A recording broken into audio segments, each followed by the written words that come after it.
নমস্কার, কেমন আছেন সবাই? চলে এলাম চৈত্র মাসের এই যে ঘর পরিষ্কারের একটা ব্যাপার থাকে যে সারা বছরই তো ঘর মোছা হয়, ফার্নিচার মোছা হয়, ঝুল টুকটাক করলে করা মানে ঝুলটা ফেলা হয়, কিন্তু চৈত্র মাসে মানে স্পেশাল আমি তো একটু ফার্নিচার সরাই। যেমন এই ড্রেসিং টেবিলটা ছিল এই যেখানে ছেলের পড়ার টেবিল রেখেছি এইখানে, তো এইটা আবার চেঞ্জ করে দিয়েছি। এখানে একটু ঘরটা অন্যরকম লাগে। এই ঘরটা আগের দিন গুছিয়েছিলাম, গুছিয়ে ফার্নিচার সরিয়ে ফার্নিচারগুলো মোছামুছি করলাম, জিনিসগুলো ফার্নিচার মানে ড্রেসিং টেবিলের সমস্ত র্যাকের থেকে সব জিনিস নামিয়ে সেগুলো মুছে আবার জায়গায় গুছালাম। যাই হোক, এই ঘরটা গুছিয়ে নিয়েছি। আর আজকে গুছিয়েছি হচ্ছে এই রুমটা।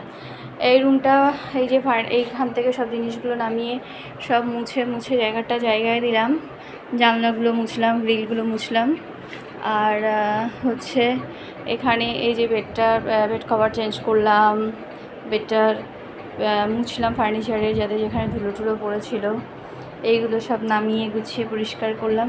বাড়ি গোছাতে, ঘর গোছাতে আমার ভীষণ ভালো লাগে, করা হলো। এবার কাজ হয়ে গেছে, ঘরটা মুছবো, স্নান করব। আর একটা বাড়িতে নেমন্ত্রণ আছে, ছেলে স্কুলে গেছে, যদি এখনও ফেরেনি। এবার ওই জন্য একটু ওয়েট করছি। আর এই যে সব বেরিয়েছে ওগুলো কাচার, এগুলো আর আজকে কাচবো না।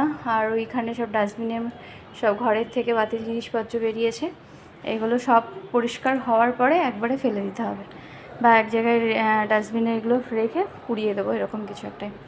ঠিক আছে, এখনকার মতো এই পর্যন্তই। দেখা হবে অন্য কোনো ব্লগে।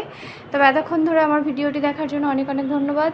ভিডিওটি ভালো লেগে থাকলে লাইক, কমেন্ট, শেয়ার করতে ভুলবেন না। দেখা হচ্ছে নেক্সট ব্লগে।